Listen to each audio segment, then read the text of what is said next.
bien. Buenas tardes a todos, tanto los presentes como los diferidos y los que están en otros campus. En primer lugar, quiero agradecer a la Universidad de Monterrey, el Tecnológico de Monterrey, de haberme dado la oportunidad de hablar sobre un tema que habitualmente está ausente en nuestros currículos, que es el tema de las relaciones entre la guerra y la ciencia. En general podría decirse que el problema de la guerra es un gran ausente en todas las consideraciones filosóficas. Habitualmente se considera que se tiene una cierta tendencia a considerar repugnante hablar de una cuestión que es excesivamente dolorosa, está relacionada con la violencia y nosotros tenemos una cierta tendencia a considerarlo un problema espectral.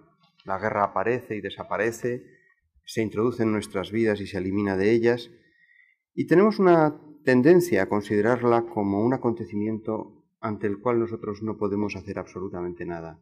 Es inevitable.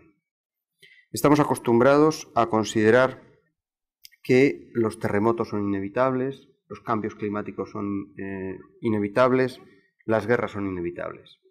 Con igual tendencia a considerarlas en este ámbito de, digamos, necesidad.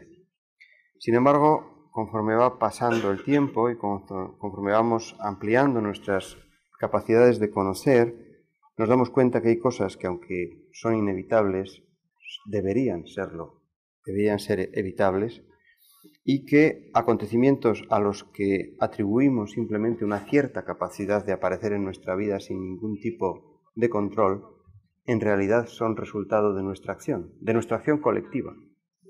Nos sentimos un poco imposibles o incapaces de actuar contra ellos, pero todos tenemos la sensación de que el resultado de esa acción es el resultado colectivo de nuestra actividad.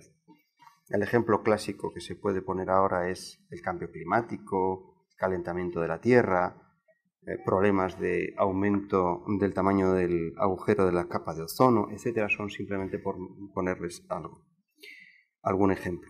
La guerra en realidad es uno de esos ejemplos en los que parece que nadie tiene la culpa, parece que nadie la promueve, pero está ahí. Y en el fondo estamos absolutamente convencidos de que es el resultado de nuestra acción. Evidentemente no individual, pero sí colectiva. La guerra está relacionada con la violencia y voy a hacer esta pequeña introducción para intentar relacionarla con la ciencia.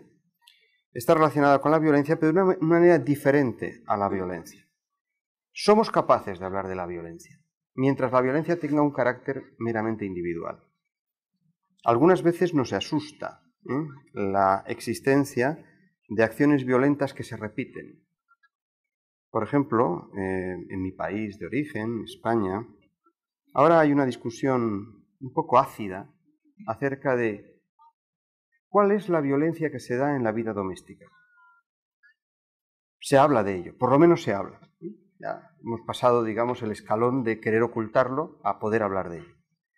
Cuando hablamos de ello, nos damos cuenta de que la violencia doméstica no es simplemente que haya una parte de la familia que ejerza dominio sobre la otra, sino que llegamos a ver que hay una parte de la familia que siempre es la misma, que ejerce violencia sobre otra parte de la familia que también siempre es la misma.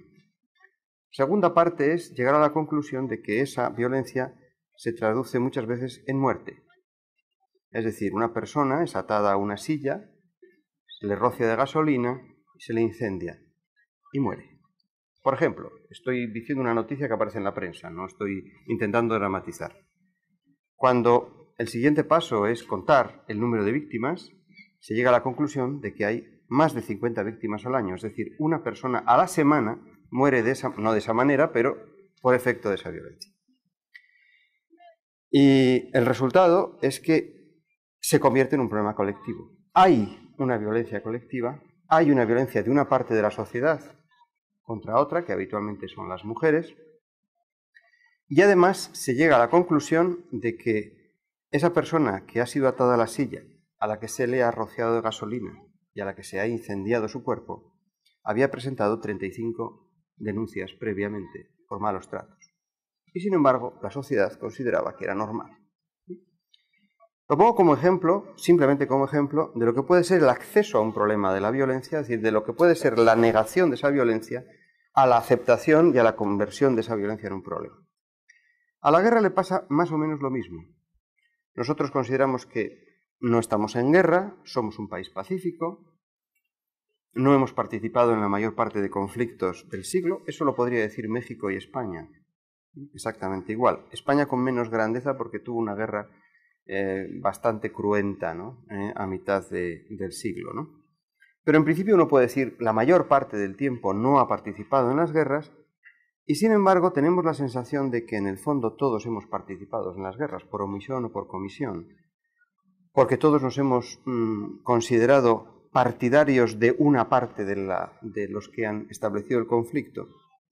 De tal manera que la guerra, que es un elemento que queda un poco siempre en la retaguardia de nuestras consideraciones, que casi tiene un carácter cinematográfico, que casi es virtual, puesto que la vemos en las películas y estas cuestiones, comienza a ser un elemento, un ingrediente fundamental de nuestra cultura en el mismo momento en el que nosotros nos paramos a considerar cómo se han desarrollado las guerras y cómo han llegado a afectar al número de gente que afecta. Es decir, la guerra, que es eso de lo que no se habla, o que si se habla de una manera frívola, es decir, cinematográficamente hablando, que en realidad los muertos que producen la guerra son muertos automáticos y casi sin ningún tipo de perfil propio, una vez que se ven en detalle y una vez que se estudian con una cierta tranquilidad de espíritu y con un cierto ánimo de ser capaces de enfrentarse con el problema, se revela que están mucho más cercanas a nosotros, porque, digamos, forman parte de nuestra cultura de una manera mucho más próxima. Nosotros tenemos determinados bienes porque ha habido determinadas guerras. Tenemos determinados dominios de la naturaleza porque se han desarrollado en el momento bélico. Con lo cual, la guerra, que es un acontecimiento que no existe, comienza a existir. Y nos ocurre un poco lo que ocurrió a Buda dentro de la leyenda, y es que realmente no se puede evitar en la educación de una persona, evitar hablar de la muerte, de la enfermedad o de la vejez. La cultura actual no puede dejar de hablar de la guerra, y cuando salimos de nuestro confortable salón de estar, o en aquel caso en la leyenda budista del palacio, nos encontramos la muerte, la vejez y la enfermedad. Nosotros, en cuanto salimos de nuestro salón de estar, en cuanto somos capaces de tomar contacto con la colectividad, nos encontramos con el problema de la guerra. Por una razón muy sencilla, porque ninguna sociedad ha renunciado a la guerra. No hay sociedades antibelicistas, hay individuos antibelicistas, pero no sociedades. Muchas veces se confunde además el antibelicismo con el antimilitarismo. Y entonces una persona que es completamente belicista es antimilitarista, pero se dan ese tipo de paradojas, ¿no? Hay individuos que son antibelicistas. Puedo citar el más conocido en este siglo, que ha sido Gandhi, ¿no? Sin embargo, el país que heredó la teoría de Gandhi entró en guerra rápidamente con todos sus vecinos, ¿verdad? Porque las guerras, digamos, es una especie de forma de asentamiento. Yo no quiero en este curso hablar de las guerras, no obstante, es decir, no quiero convertirlo en el objeto único de mi reflexión, sino poner la guerra, que es lo más irracional, lo más oscuro, lo que nos produce más miedo, lo que tiene para nosotros una dimensión más apocalíptica, me gustaría ponerlo en contacto con lo que consideramos que es más racional, más previsible, más humano, el producto del cual estamos más orgullosos, que es la ciencia. Entonces la pregunta es, ¿realmente existe alguna relación entre la guerra, que es eso de lo que no queremos hablar, o de que cuando hablamos queremos trivializar, o que cuando lo trivializamos lo queremos virtualizar, no en el sentido que ustedes utilizan la palabra virtual, sino virtualizar cinematográficamente, ¿no? un muerto, ¿verdad?, cinematográfico puede dejar de ser muerto porque uno puede hacer el rewind y entonces puede verlo vivo inmediatamente, ¿no? Es decir, esto es lo que es trivializar y virtualizar la guerra. Podemos poner, como les digo, en relación un acontecimiento tan dramático y tan inquietante con esa parte de la cultura tan absolutamente racional, progresiva, entre todas las comillas que ustedes quieran, y, digamos, sana de nuestro conocimiento, ilustrada de nuestro conocimiento, como es la ciencia y su pariente, la tecnología. ¿Realmente podemos establecer esa relación? ¿O realmente la guerra es ese abismo del que no podemos hablar y entonces lo que tenemos que hacer es simplemente callarnos? Evidentemente la pregunta no es que nos vamos a callar. Yo voy a hablar durante 3 días y ustedes pueden hacer todas las preguntas que quieran. Y era una pregunta retórica, como dicen, una pregunta con respuesta pagada, porque ya evidentemente la respuesta es evidentemente sí. La ciencia y la guerra han tenido una alianza muy, muy, muy fecunda, y no es una alianza entre la guerra y la ciencia, sino entre la sociedad. La sociedad ha casado la guerra con la ciencia, es decir, ha sido el turiferario, el sacerdote que ha sido capaz de hacer esta alianza. En estas 3 sesiones yo voy a tomar una hipótesis de trabajo, y es que lo que a nosotros nos interesa más, fundamentalmente, es hablar de la guerra durante el siglo XX, porque es, digamos, el banco de pruebas donde se ve con especial claridad que esa relación entre ciencia y guerra ha sido una relación extraordinariamente fuerte y extraordinariamente dinámica. Y es, digamos, ahí donde vamos a analizar las cosas más importantes, ¿no? Un texto de Vannevar Bush, que estará en la red probablemente a partir de mañana, va a ser objeto de nuestra consideración, no porque sea el único texto posible, sino porque es un texto fundamental para introducirse en el problema. La ciencia y la guerra es importante en este siglo porque la guerra y la ciencia, y sobre todo la ciencia, es un fenómeno social enormemente difundido. Ya no se puede decir que la ciencia sea la acción de una minoría, tiranizando una mayoría. La ciencia es, digamos, una de las partes más genuinas de nuestra cultura de este siglo en todas las sociedades, tanto las avanzadas como las menos avanzadas, como las retrasadas, como las absolutamente retrasadas.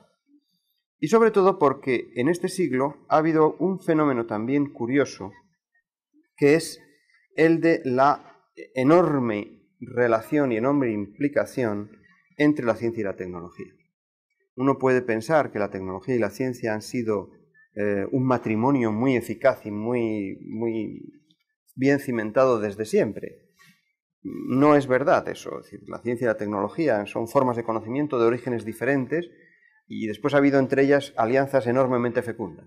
O sea, no se puede en absoluto minusvalorar su correlación. Pero no se puede decir que durante toda la historia de la humanidad la ciencia y la tecnología han surgido de la misma manera. Sin embargo, sí se puede mantener que en el siglo XX al menos, y también en el siglo XIX, ya haré consideraciones de este estilo, la ciencia y la tecnología han entrado en un proceso de imbricación y en un proceso de alianza enormemente fuerte.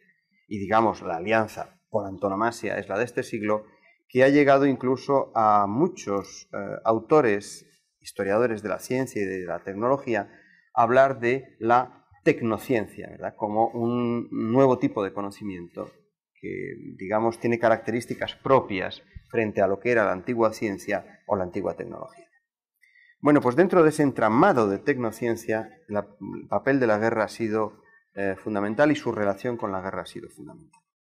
Con lo cual queda claro que el objetivo de este curso es llegar al siglo XX, llegar al siglo XX y hacer un análisis de la situación durante el siglo XX.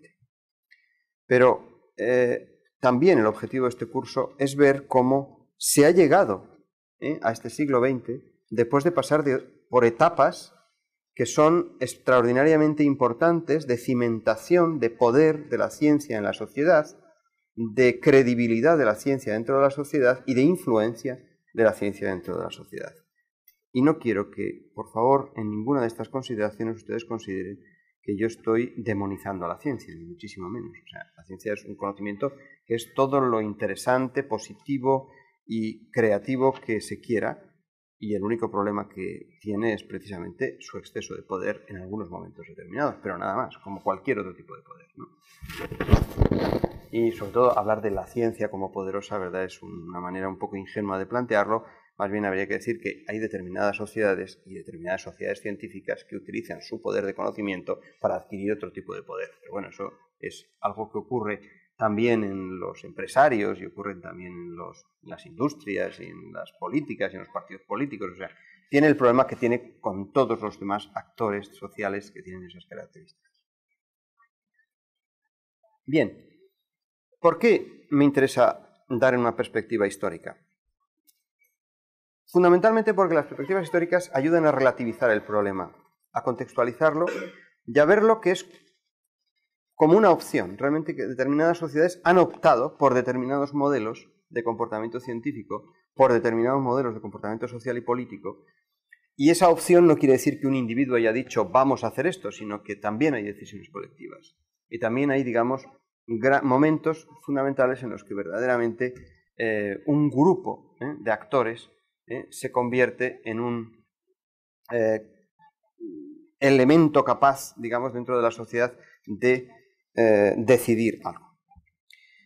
Y para eso es necesario que volvamos al pasado o hagamos algún tipo de consideraciones acerca de la guerra en el pasado para desarmar una hipótesis que verdaderamente es bastante habitual dentro de lo que se suele leer en este tipo de contextos. O por lo menos para negarla, no sé si desmontarla, pero por lo menos negarla. Y es la idea de que cuanto más ciencia tenemos, cuanto más conocimiento tenemos, menos guerra hacemos, menos violentos somos, ¿no? En realidad, y esto lo desarrollaré fundamentalmente en la lección magistral, cuanto más sabemos hacer la guerra, y más brutales, feroces y terribles son las guerras. Y esto es una cosa que tenemos que considerarlo. Y esto, digamos, es la gran lección del siglo XX. Con lo cual, no podemos, en absoluto, actuar con una ingenuidad tal que nos lleve a pensar, bueno, pues realmente nosotros ahora, comparado con lo que eran las guerras medievales, somos absolutamente humanitarios y capaces de tener una interpretación mucho más favorable hacia el enemigo y hacia el vencido de lo que es la guerra. No, en realidad nuestra época es una época brutal, donde las guerras han sido especialmente brutales. Pero no adelantemos acontecimientos.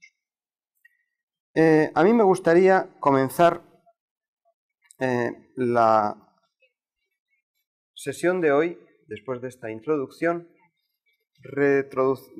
haciendo un retroceso hacia el pasado y estableciendo una frontera. Porque si uno se enfrenta con la historia en su totalidad, la historia produce un cierto vértigo y sobre todo ustedes tendrían perfecto derecho a preguntarme ¿y de qué historia está usted hablando? ¿De la historia de Europa? ¿De la historia de América? Volvemos otra vez al problema del etnocentrismo, ¿verdad? Siempre que se habla de este tipo de cuestiones. Yo voy a decir, vamos a ver, yo voy a ser etnocéntrico, pero metodológicamente etnocéntrico, simplemente para intentar enterarnos, ¿no? Y sobre todo porque es de lo que más documentación hay, y esto no es un curso de investigación, sino que es un curso de, digamos, apertura del problema, y bueno, espero que ustedes se sientan interesados por él y sigan leyendo por su cuenta, ¿no? Y lo que hay hecho es lo que hay hecho, lo que está trabajado es lo que está trabajado. Uno puede pensar, bueno, verdaderamente si uno se enfrenta con la historia, una historia que se desarrolla en muchos escenarios, como puede ser el escenario americano, el escenario europeo, el africano, el asiático, ¿no? Uno puede considerar que el origen de esa historia está en el Oriente, está en los imperios que se asentaron en el Oriente hace miles de años, como son el Imperio Chino, que después llegaron a Europa, parte de sus conocimientos, y entonces se convirtieron, digamos, en el conocimiento europeo, que después se transmitió a América, con lo cual uno puede ver la historia como una especie de desplazamiento de Oriente a Occidente, no del Mediterráneo hacia América, sino desde incluso la época china hasta Europa. Como no estamos hablando de la teoría de la gravitación universal, que nos llevaría forzosamente a Londres, y entonces tendríamos que hablar de Inglaterra, si estamos hablando del fenómeno de la guerra en general, podemos permitirnos, ¿verdad?, hacer un retroceso muy anterior. Pero si queremos dividir esa gran historia, ¿no?, desde las antigüedades en las cuales hay textos que hablan de la guerra hasta nuestros días, sí podemos establecer una cierta cesura, una cierta frontera que nos va a dividir la historia en dos partes radicalmente distintas, o sea, a un antes y a un después, de una manera tan artificial y tan arbitraria como cualquier otra, pero que nos puede ayudar a entender el problema. Con eso no quiero decir en absoluto que esa especie de división entre toda la historia de la humanidad sea una división necesaria ni natural. Lo que quiero decir es que es una división que nos puede interesar para separar esa gran historia en dos partes. Esa división podría hacerse muy fácilmente desde el punto de vista de la ciencia, en el nacimiento de la ciencia. Si estamos estudiando las relaciones entre ciencia y guerra, lo razonable, ¿verdad?, sería absolutamente comprensible, es que nosotros dijéramos, si estamos estudiando la relación entre ciencia y guerra, vamos a ver cuándo había ciencia y cuándo no había ciencia. Y ese momento será un momento fundamental de nacimiento, ¿verdad?, de una manera de entenderse la guerra que esté influida por la ciencia. Si hiciéramos esa división, tendríamos que situar en el siglo XIV, perdón, en el siglo XVII, es decir, en el barroco, cuando nace la ciencia moderna, es decir, cuando nacen Descartes, Newton y todos, se funda la Royal Society, la Academia de Ciencias de París y este tipo de cosas, ¿no? Esto sería posible hacerlo y se ha hecho, hay muchos autores que lo han hecho, pero yo no lo voy a hacer. No lo voy a hacer también por un carácter metodológico, como les digo, es arbitrario hacer una cosa u otra, pues yo esa no la voy a hacer, que sería quizá razonable hacerla, pero yo no la voy a hacer, por una razón muy sencilla. Porque para mí las relaciones entre ciencia y guerra cambian no cuando nace la ciencia, sino cuando la ciencia se convierte en un valor político de la sociedad. En ese momento, las relaciones entre ciencia y guerra cambian. Y cuando la ciencia se convierte en un valor político en la sociedad, es decir, cuando los individuos que hacen ciencia llegan a tomar parte en los acontecimientos políticos como actores políticos, en tanto que científicos, es en todo el proceso revolucionario francés. Es decir, esa revolución francesa que de alguna manera cambia de una manera bastante sustancial las relaciones que existen entre las personas. Entre las personas dentro de la sociedad, entre las personas políticas, etc. Y fíjense ustedes que si digo Revolución Francesa, ya estoy diciendo Francia-América, puesto que toda América está completamente determinada y completamente influida por la Revolución Francesa. O sea, no estoy hablando entonces de un fenómeno puramente etnocéntrico, que sería efectivamente hablar del nacimiento de la ciencia como un momento fundamental desde el ver un antes y un después de relaciones entre ciencia y guerra, sino ese momento. De tal manera que vamos a dividir nuestra historia en dos partes, como les digo, antes de la Revolución Francesa y después de la Revolución Francesa. Esas relaciones entre ciencia y guerra antes de la Revolución Francesa y después de la Revolución Francesa, porque la Revolución Francesa impone nuevas formas de relacionarse la ciencia con la sociedad. Y al ser una nueva forma de relacionarse con la sociedad, y ser la sociedad quien hace la guerra, no olviden ustedes que la guerra no es un asunto de militares. De militares son las batallas, pero no la guerra. La guerra, como abstracto, es algo que impone una determinada sociedad. Puede suceder que esa sociedad sea una sociedad militarista y esté dominada por los militares, pero puede suceder que no. Y a pesar de toda la guerra, es decir, Atenas hacía guerra, igual que Esparta, aunque era una sociedad que no era militarista, teóricamente hablando. Es decir, el Papa de Roma hacía guerra, aunque no era un general. En la época, digamos, en el siglo XVI, XVII, tomaba parte en las guerras como Estado. O el Estado español, o sea, bueno, la monarquía hispánica hacía guerras, o hacía guerras la monarquía británica, o hacía guerras la República de Venecia. No eran los generales los que hacían la guerra. Los generales lo que hacían era dirigir las batallas, ¿no? Entonces, desde ese punto de vista, el hecho de que los actores políticos cambien, que dentro de los actores políticos se introduzca el valor científico como un elemento fundamental, hace que la relación entre ciencia y guerra cambie. Por eso, las relaciones entre ciencia y guerra son relaciones que se configuran a partir de la Revolución Francesa, con lo cual son relativamente recientes. Dirán ustedes 2 siglos. 2 siglos que es la vida de muchísimos países. Hay países que no tienen más de 2 siglos, digamos, políticamente hablando. Con lo cual se han configurado desde siempre bajo esa perspectiva. Por ejemplo, Estados Unidos.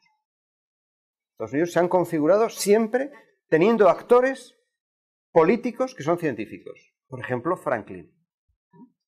Ustedes ven los billetes estos, que los billetes enseñan mucho, ya saben ustedes, en un país, ¿no?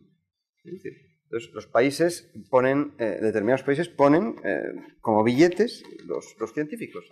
Ahí tenemos un ejemplo clarísimo de lo que puede ser la presencia política de los científicos en lo que puede ser el desarrollo de un país. Pero no solamente Estados Unidos, evidentemente. Todos los países europeos quedaron completamente transformados por la Revolución Francesa, incluso los que no quedaron transformados por la Revolución Francesa, como los británicos, ¿no? Y entonces cambiaron, digamos, en función, su relación con la ciencia en función de esos nuevos actores que eran los científicos franceses, que en aquel momento eran los más importantes del mundo, porque eran, digamos, París era el centro científico por antonomasia. Con lo cual vamos a verlo, relaciones entre ciencia y guerra, desde el punto de vista de la Revolución Francesa, o tomando como referencia, como cesura, como frontera, o como Rubicón, o como quieren ustedes llamarle, esa actuación de la Revolución Francesa. Y si alguien tiene inconvenientes, pues puede considerarlo, como les he dicho, una cesura o una frontera absolutamente convencional, aunque justificable.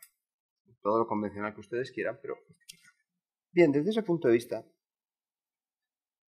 la Revolución Francesa marcó un antes y un después de muchas cosas, ya veremos cómo. Pero ahora vamos a fijarnos en el antes. En el antes, dentro de este problema que, como ustedes verán si hacen alguna reflexión sobre él, es bastante oceánico. Hablar de la guerra es muy complicado, ¿no? Ha habido muchas guerras, muchas formas de hacer la guerra, muchos grandes generales que hacían la guerra. No es lo mismo Gengis Khan que Aníbal, no es lo mismo el duque de Alba que Nelson, no es lo mismo, cada uno tiene su forma de hacer la guerra, es decir, de hacer las batallas, de construir las batallas. Dentro de este planteamiento oceánico sí que se puede hacer algo elemental, y es la guerra, o se puede decir algo bastante elemental.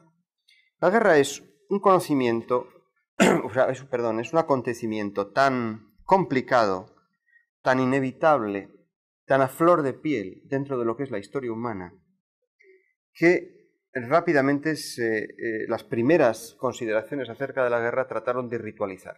Es decir, convertirla, como exactamente igual se hace cuando se estudia etológicamente a los animales y se ve que las pautas de agresión están ritualizadas y cuanto más ritualizadas están, menos afectan a la vida de los animales, ¿no?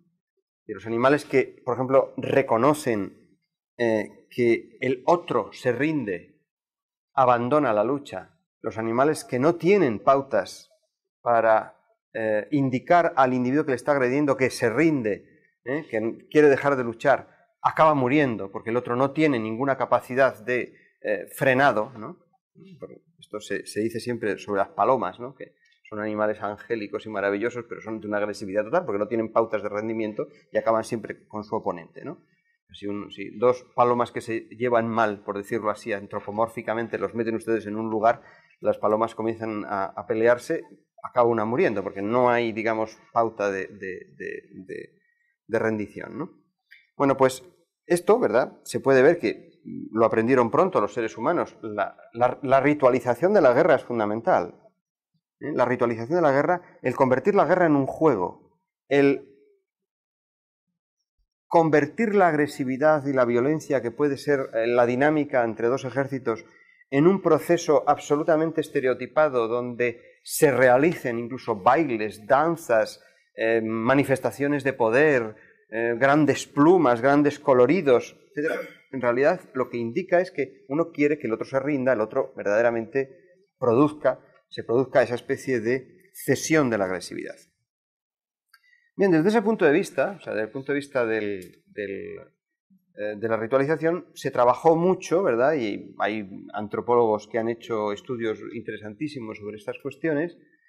En un libro sobre la violencia que ha publicado don José San Martín, que es profesor de la Universidad de Valencia, experto en temas de violencia, pues cuenta que hay sociedades que muy pequeñitas, donde la violencia, o sea, tribus muy pequeñitas, donde la violencia se ritualiza tanto que acaban siendo amigos, ¿no? Los enemigos, ¿no? A base de convertirlo todo en una fiesta, ¿no?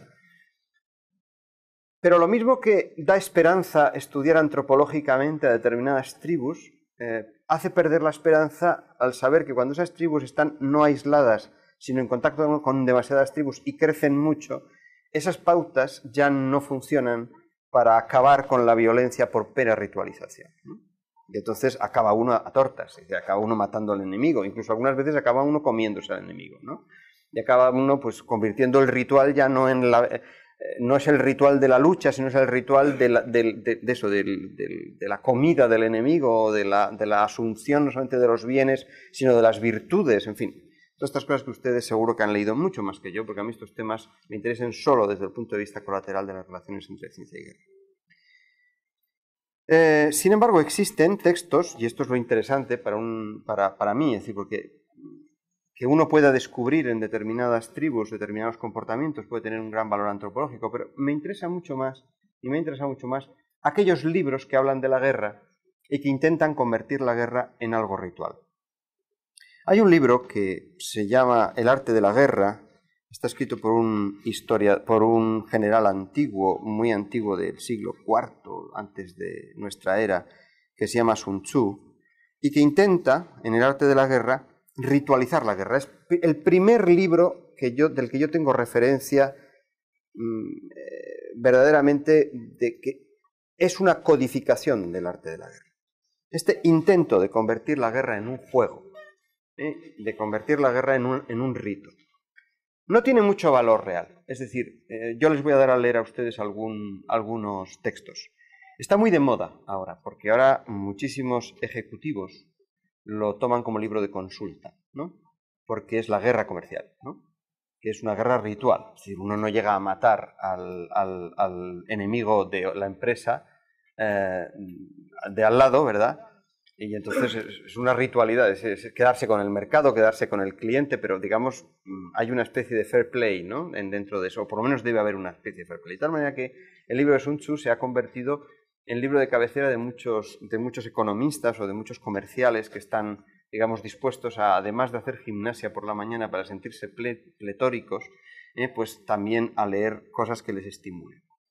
El libro de Sun Tzu tiene una característica elemental, es un libro poco agresivo, es decir, intenta radicalmente desagresivizar la guerra, desviolentizar la guerra. Considera la mejor batalla, el general, hay un dicho en el Sun Tzu muy interesante, el mejor general es aquel que gana una batalla sin un solo muerto, ¿no? Es decir, sin enfrentarse con el enemigo. Es decir, el individuo que a base de manifestar su poder consigue que el enemigo reconozca que es superior a él y entonces, ¿para qué va a luchar, ¿no? Es decir, mejor hacer un pacto. Es un libro muy interesante que se ha estudiado mucho, se está estudiando mucho actualmente, sobre todo porque indica que en toda la relación entre guerra y conocimiento no solamente hay una relación entre ciencia y guerra, sino que la guerra se puede convertir en una ciencia por sí misma desde ese punto de vista, no solamente desde el punto de vista táctico, sino desde el punto de vista estratégico, es decir, de convencer, es aquella acción que lleva a convencer al otro que no se necesita luchar porque previamente se sabe quién va a ganar.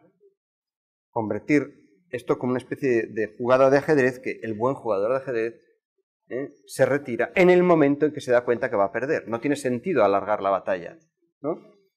Claro está, esto nos interesa mucho desde el punto de vista de lo que puede ser la estilización de la guerra, pero se lleva a cabo pocas veces.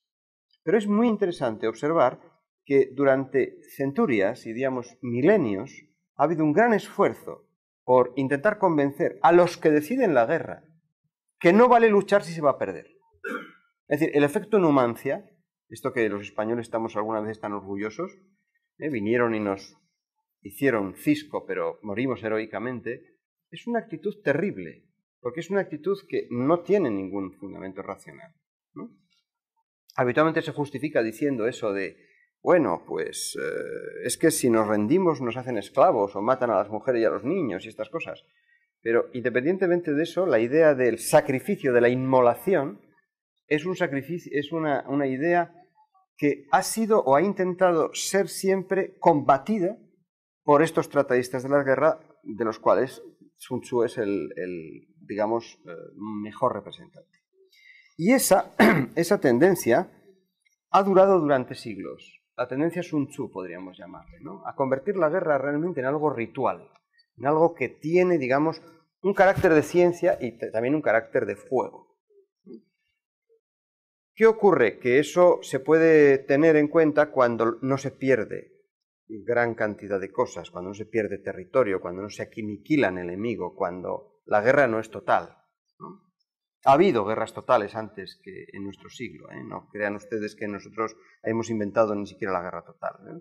Es decir, ha habido guerras de conquista totales, ¿no? Donde el enemigo pasaba a ser otra cosa. Por ejemplo, incluso se puede decir la conquista americana fue en cierta medida eso, ¿no? Es decir, que una llegada y ahí no había... Podían tener, digamos, abogados defensores los que estaban allí, pero eran abogados defensores, ¿eh? Pero ellos ya habían perdido sus derechos, ¿no? Todo lo que puede ser, por ejemplo, las invasiones europeas que se dieron en Europa en el siglo VIII, IX, también tuvieron un cierto carácter de este estilo. La intervención de Gengis Khan, que parece que fue excesivamente agresiva. Es decir, hay muchos acontecimientos, muchas batallas, y he citado las más conocidas, hay otras muchas más, donde efectivamente la guerra era algo terrible. Pero al lado de ese algo terrible existían esa especie de tendencias a la consideración más ritual, más de juego, a convertirla en unos juegos. Y muchos clásicos han hablado de estos temas. Han hablado, pues hasta Maquiavelo tiene un arte, o sea, un texto sobre la teoría de la guerra, pero hay muchísimo. Yo cito en alguna de las cosas que he escrito, aparte de Maquiavelo, a Miyamoto Musashi, que es un autor japonés que es un poco posterior a Sun Tzu. Pero sin embargo, nosotros conocemos a Sun Tzu a través de un texto de un chino que se llamaba Sima Xian, quien en su Xixi, que es uno de los textos por el que conocemos gran parte de la historia china de las últimas centurias, habla de la guerra. Y les voy a leer un texto, simplemente por curiosidad. No quiero aburrirles mucho, pero el texto es muy jugoso. Al lado de un individuo en el que, como Sun Tzu, que verdaderamente intenta ritualizar la guerra, convertirla en una especie de juego, en el Sima Xian, el Xixi, dice lo siguiente: las armas militares son el medio usado por el sabio para castigar la violencia y la crueldad, para pacificar los tiempos turbulentos, para eliminar las dificultades y los peligros, y para socorrer a los que están en peligro. Todo animal con sangre en sus venas y cuernos en su cabeza luchará cuando se le ataca. Cuanto más el hombre que soporta en su pecho las facultades del amor y del odio, de la alegría y de la furia. Cuando está contento surge en él un sentimiento de benevolencia, cuando está enfadado su aguijón envenenado entra en juego. Esta es la ley natural que gobierna su ser. ¿Qué se puede decir entonces de los estudiosos de nuestro tiempo, ciego ante todos estos problemas, indiferentes ante estos valores, quienes solo ladran fórmulas robadas sobre la virtud, entre comillas, y la civilización, entre comillas, condenando el uso de las armas militares? Ellos desean llevar sin duda a nuestro país a la impotencia y al deshonor y a la pérdida de la herencia a la que tiene derecho y al debilitamiento. Ese texto no tiene desperdicio. No tiene desperdicio porque, a pesar de ser tan antiguo, habla ya de los pacifistas. Es decir, habla de individuos que en aquella sociedad se oponían al uso de la guerra. Fíjense, este texto es interesante porque es la justificación de la guerra, la justificación, digamos, teórica de la guerra, el uso de las armas, es decir, de tecnología, para el uso de la guerra, y la pregunta acerca de qué pueden decir en su defensa aquellos individuos que renuncian o que quieren renunciar al uso de la violencia para defenderse. Esto es un texto que, ya les digo, queda abierta en forma de discusión, lo cual indica lo difícil que ha sido para siempre y desde siempre la existencia de pacifistas dentro de una sociedad. Y que no basta ser pacifista, sino que hay que dar respuestas a las preguntas que les hacen los que no son pacifistas en términos de ¿a qué quiere usted renunciar si es pacifista? ¿En términos de qué establece usted su renuncia? Porque lo que es evidente es que pacifismo sin renuncia es una cosa que ya en la época de Shinshi no se veía como posible. Uno puede ser pacifista, uno puede estar dispuesto a cualquier cosa por no luchar, está dispuesto a ser esclavo por no luchar, está dispuesto a ser utilizado por el enemigo por no luchar, pero entonces tiene que saber a qué está dispuesto a renunciar. Salvo, ¿verdad?, que se produzca lo que se produce en el siglo XVIII, que eso ya lo veremos, que es una idea de que si todos nos ponemos de acuerdo, si verdaderamente hay un movimiento de solidaridad, si verdaderamente hay un análisis y una manera distinta de concebir las relaciones humanas, entonces desaparecerá la guerra, que es el único momento en el que, digamos, se transforma esta visión del Shinshi, de la guerra, en la que verdaderamente la guerra parece inevitable. O sea, la pregunta sería, ¿qué tenemos que hacer para que no sea inevitable? O para que sea evitable. Bien, pues en esta época, como les digo, se distinguen estas dos tendencias que son enormemente contemporáneas, por una parte, que es convirtamos la guerra en un juego, y por otra parte, no se puede convertir la guerra en un juego porque la guerra es el efecto de nuestra necesidad de supervivencia. Es el resultado de nuestra necesidad de supervivencia y no se puede en absoluto jugar con nuestra supervivencia. Nuestra supervivencia está por encima de estas cuestiones. Entonces, digamos, en medio de esta especie de ruptura epistemológica entre lo que puede ser el convertir la guerra en un ritual y, por otra parte, ver la guerra como un elemento de supervivencia, y la palabra supervivencia puede llevar a las acciones más radicales dentro de un colectivo humano, ¿no? Es decir, la supervivencia puede llevar a la guerra anticipada, es decir, el otro que se cree que es más superior a uno, si le ataca cuando es todavía inferior, puede verdaderamente estar fuera de órbita bélica, y entonces la guerra previa, la guerra anticipada, etcétera, es algo que se tiene derecho a ello. En medio de todo esto, la pregunta es, ¿qué acción tuvo en todo este periodo primitivo, clásico, como quieran ustedes llamarlo, que va desde estos textos de Sun Tzu o de Zhou Sima-Xin hasta la Revolución Francesa, la ciencia y la tecnología? Evidentemente, uno no puede confundir las relaciones entre ciencia y guerra con las relaciones entre tecnología y guerra, es decir, entre desarrollo de tecnología bélica y guerra. Es un hecho que la tecnología introduce, digamos, variaciones en la guerra. Introduce tantas variaciones en la guerra que uno puede contar la historia de la guerra en todo ese primer periodo en función de innovaciones determinadas que tuvieron carácter bélico. Por ejemplo, es muy interesante observar las guerras que existieron entre los romanos y los cartagineses. Guerras que ustedes habrán oído hablar como guerras púnicas, ¿no? Es decir, guerras púnicas son las guerras más cinematográficas que hay, yo creo, ¿no? Es verdaderamente, porque eran poca gente, entonces, pues, rodar a poca gente es más fácil que rodar grandes ejércitos, ¿no? Estas guerras púnicas son guerras, bueno, muy interesantes desde el punto de vista histórico, de historia normal, pero es muy interesante también desde el punto de vista tecnológico, desde el punto de vista de la historia de la tecnología, porque son guerras que tienen un cierto carácter de el valor de la innovación, de destacar el valor de la innovación. Por ejemplo, los romanos estaban absolutamente intrigados de por qué los fenicios eran capaces de ganar siempre las batallas navales. Las batallas navales se hacían entre barcos, como ustedes pueden imaginar, ¿no? No es necesario ser muy informado de esto. Es decir, barcos. Los barcos atacaban a los otros barcos por un procedimiento bastante elemental, que es el procedimiento del empujón, ¿no? Es decir, el que empuja más, gana. Y si uno empuja mucho y rompe parte del otro barco, pues gana más porque el otro se hunde, ¿no? El empujón se logra a base de conseguir una distribución de remeros que produzcan la mayor velocidad posible. No era necesario saber mucha física elemental para saber que a más velocidad, más empujón, ¿no? si el diseño de la proa del barco era suficientemente afilado, podía producir mucho daño en el contrario. Pero claro, no era suficiente que fuera la proa muy afilada, era necesario que los remeros estuvieran distribuidos de forma que la aceleración puntual, o sea, lo que podía ser el reprise del barco, fuera muy grande en un pequeño momento. Esto era algo que estaba, digamos, determinado por la distribución de los remeros. Durante años, los romanos, durante décadas, intentaron encontrar la distribución de los remeros que tenían los cartagineses y no lo consiguieron hasta que encontraron un barco quemado, cartaginés, al pairo en alta mar, estudiaron y lo imitaron, ¿no?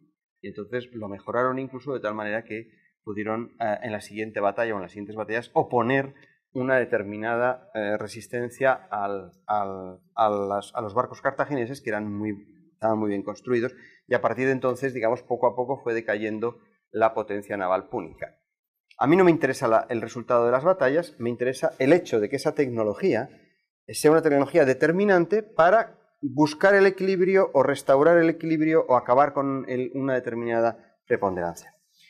Todo el mundo sabe la importancia que tuvieron las armas de hierro en los Hicsos, todos saben la importancia que tuvo el tipo de desarrollo tecnológico, tecnología bélica de los romanos, ¿verdad? Con lo que pueden ser la construcción de legiones y el tipo de armamento que tenían y el tipo de protección que lograban haciendo la tortuga, en fin, incluso recientemente hay películas que nos hablan de esta cuestión, ¿verdad? Por ejemplo, pues, la película esta que habla de gladiadores, ¿no? La primera batalla que aparece en el film es muy interesante desde el punto de vista de la historia de la guerra porque muestra o intenta mostrar, no con mucha fidelidad histórica, ¿verdad?, pero con algún acercamiento a la fidelidad histórica, lo que pueden ser los movimientos romanos. Es más históricamente cierto lo que describen de los romanos que lo que describen de la otra parte, ¿no? A mí me ha interesado mucho esa parte porque es un primer intento de manifestar lo que eran las legiones romanas en su acción bélica. Es decir, que la tecnología estaba presente evidentemente y un pueblo con tecnología inferior era batido por uno de tecnología mayor. No siempre ocurría eso, pero ocurría. La importancia de la caballería, la importancia de los arqueros, la importancia de todo, llevó incluso, y esto es lo que verdaderamente es curioso, a asustar a los propios, no militares, pero sí políticos. Y precisamente en esa especie de dinámica entre juego, la guerra como un juego o la guerra como la supervivencia, en esa especie de dinámica que he planteado al principio, se llegó a ver que guerras concebidas como un juego podían ser guerras enormemente cruentas si se introducían armas que rompían la armonía del juego. Esto no ha ocurrido siempre, por supuesto, y lo digo simplemente por lo extraño que suponía, ¿no? Pero, por ejemplo, en la Edad Media, muchas de las batallas que había entre caballeros eran unas batallas, digamos, ritualizadas, muy ritualizadas. La Edad Media, desde luego, fue una época de mucha dimensión, ¿no? Y cuando se habla de la guerra de los 100 años, no quiere decir que 100 años estuvieran combatiendo todos los días la gente, ¿no?, sino que estaban en estado de guerra, es decir, los reinos, ¿no? Y había batallas o no, durante décadas, ¿no? Pero me refiero a las típicas batallas entre caballeros de la Edad Media que iban, como saben ustedes perfectamente, llenos de corazas por todas partes, ¿no? Los caballeros combatían contra caballeros, porque, digamos, tenía un cierto grado de ritualización la batalla, ¿no? De tal manera que los criados no combatían teóricamente. Después morían muchos, ¿no?, pero no combatían. De tal manera que muchas veces muchas de las luchas se hacían entre caballeros. Y los siervos, los palafreneros, morían por acción de las flechas, de un tipo de arco que se desarrolló en la Edad Media, que era bastante grande, con lo cual lograba que las flechas fueran bastante más lejos que los 10 o 15 metros que alcanzaba una flecha. Hasta que en un momento determinado se desarrolló un arma mortífera, peligrosa, tan peligrosa que llevó al papado a excomulgar a quien lo utilizara, que es la ballesta. La ballesta era un arma de tiro horizontal que atravesaba la armadura, algo que no le producía, que no pasaba con las flechas en general, aunque las flechas podían atravesar una armadura si eran a poca distancia, pero en realidad no lo solían hacer. La ballesta era un arma enormemente peligrosa porque se podía trasladar con mucha facilidad, porque se apoyaba con mucha facilidad, con lo cual se podía dirigir el tiro mejor, y porque atravesaba la armadura de un caballero, y un caballero se podía encontrar que había muerto sin luchar contra otro caballero, lo cual era verdaderamente terrible dentro de lo que podía ser esta especie de mecanismo, ¿verdad?, de ritualización.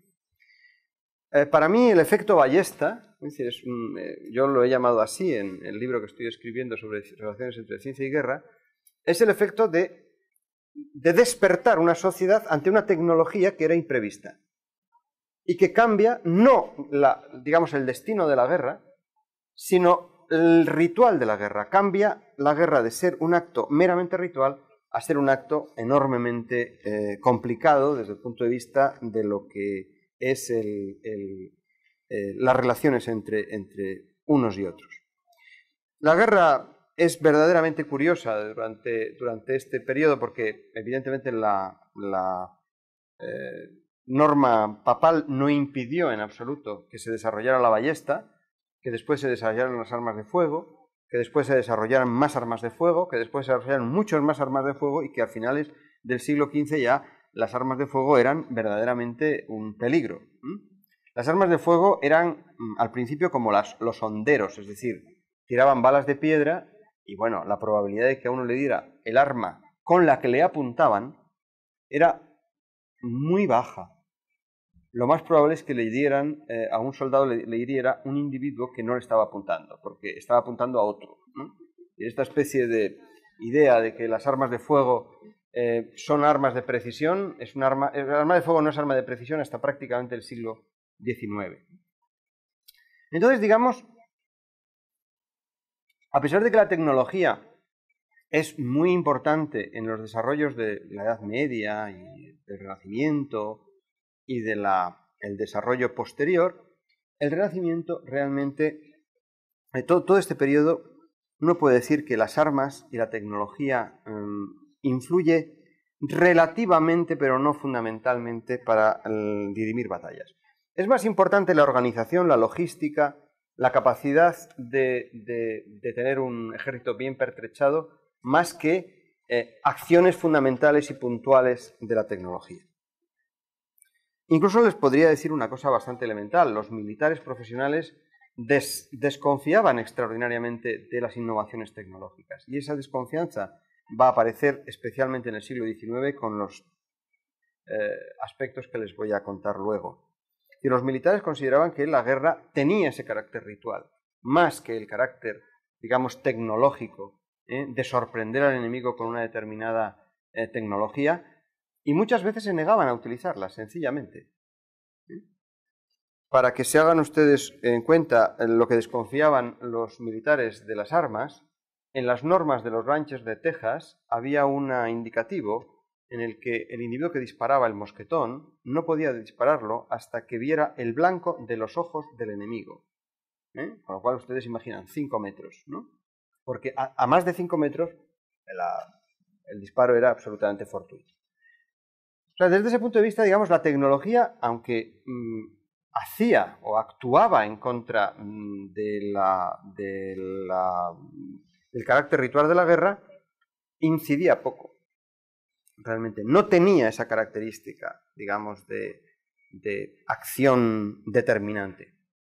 Es evidente que cuando una comunidad era absolutamente incapaz de defenderse ante unas determinadas armas, la tecnología tenía una superioridad enorme.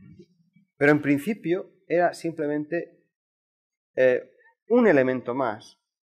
Había una cierta adecuación tecnológica, poco a poco. La evolución tecnológica era muy lenta.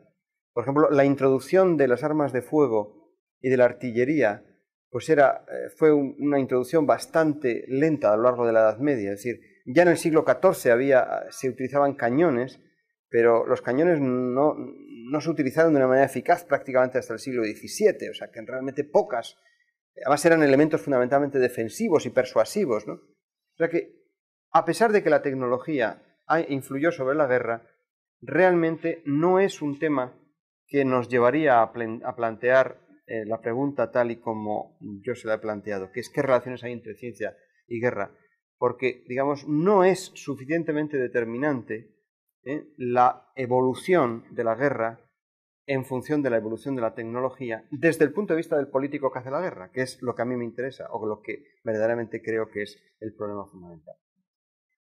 Desde ese punto de vista es mucho mejor acudir a una situación ya cuando, digamos, la guerra y la tecnología y la ciencia convergen, que es en ese periodo que va a dar como resultado la Revolución Francesa. El siglo XVIII, que es, digamos, un siglo extraordinariamente interesante, tanto desde el punto de vista de la política, como el punto de vista de la ideología que va a sustentar la ciencia, y como el punto de vista de lo que va a ser las transformaciones que va a tener lugar en la guerra. El siglo XVIII es un siglo donde la guerra comenzó a considerarse algo en serio. Es decir, donde los ejércitos comenzaron a tener decenas de miles de personas, donde las batallas eran sistemáticas y donde, digamos, el espíritu ilustrado no paró excesivamente ese desarrollo de la guerra, y esto es importante.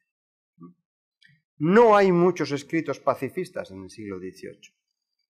Sin embargo, hay muchos escritos a favor de la ciencia. Con lo cual, digamos, es el siglo XVIII el siglo donde se va a fraguar ese acontecimiento cuya eclosión es la Revolución Francesa. Pero vamos a verlo desde la Revolución Francesa, o sea, desde el punto de vista de la Revolución Francesa, como ese Rubicón al que yo me refería, pero vamos a verlo después de un receso de 5 minutos que vamos a dedicar fundamentalmente a ponernos de pie y a